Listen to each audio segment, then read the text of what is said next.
Parole de Dieu quotidienne. Sous l'autorité du Créateur, toutes choses sont parfaites.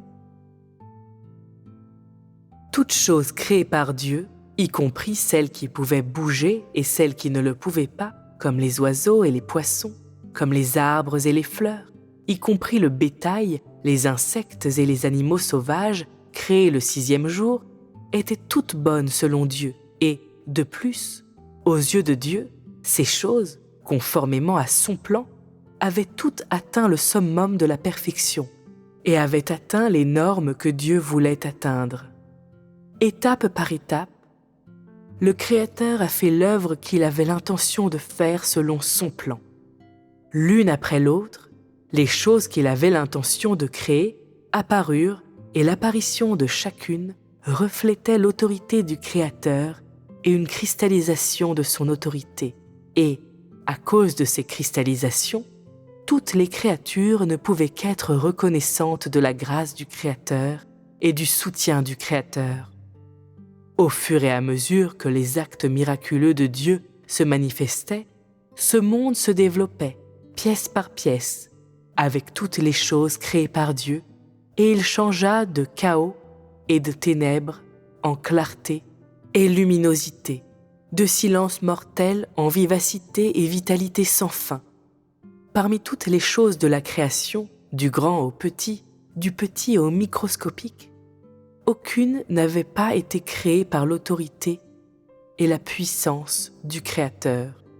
Et il y avait une nécessité et une valeur unique et inhérente à l'existence de chaque créature. Indépendamment des différences dans leur forme et leur structure, elles devaient être faites par le Créateur pour exister sous l'autorité du Créateur. Parfois, les gens voient un insecte qui est très laid et ils disent « Cet insecte est si horrible, il n'y a aucun moyen qu'une chose si laide puisse avoir été faite par Dieu. Il n'y a aucun moyen qu'il crée quelque chose d'aussi laid. » Quelle perspective stupide! Ce qu'il devrait dire, c'est « Bien que cet insecte soit si laid, il a été fait par Dieu, et donc, il doit avoir son propre but unique. » Dans la pensée de Dieu, il avait l'intention de donner une apparence à tout un chacun et toutes sortes de fonctions et d'usages aux divers êtres vivants qu'il a créés. Et ainsi, aucune des choses que Dieu a faites ne fut taillée du même moule. De leur extérieur à leur composition interne, de leurs habitudes de vie à l'endroit qu'ils occupent, chacun est différent. Les vaches ont l'apparence des vaches, les ânes ont l'apparence des ânes, les cerfs ont l'apparence des cerfs et les éléphants ont l'apparence des éléphants.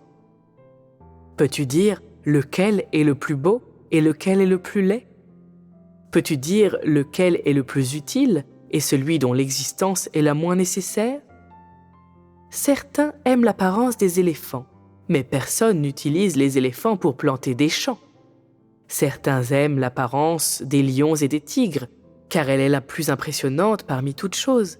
Mais peux-tu les garder comme animaux de compagnie? En bref, quand il s'agit de toutes choses, l'homme doit s'en remettre à l'autorité du Créateur, c'est-à-dire s'en remettre à l'ordre que le Créateur a donné à toutes choses. C'est l'attitude la plus sage. Seule une attitude de recherche des intentions originelles du Créateur et d'obéissance à ses intentions est la véritable acceptation et la certitude de l'autorité du Créateur. C'est bon selon Dieu. Alors quelle raison l'homme a-t-il pour trouver à redire?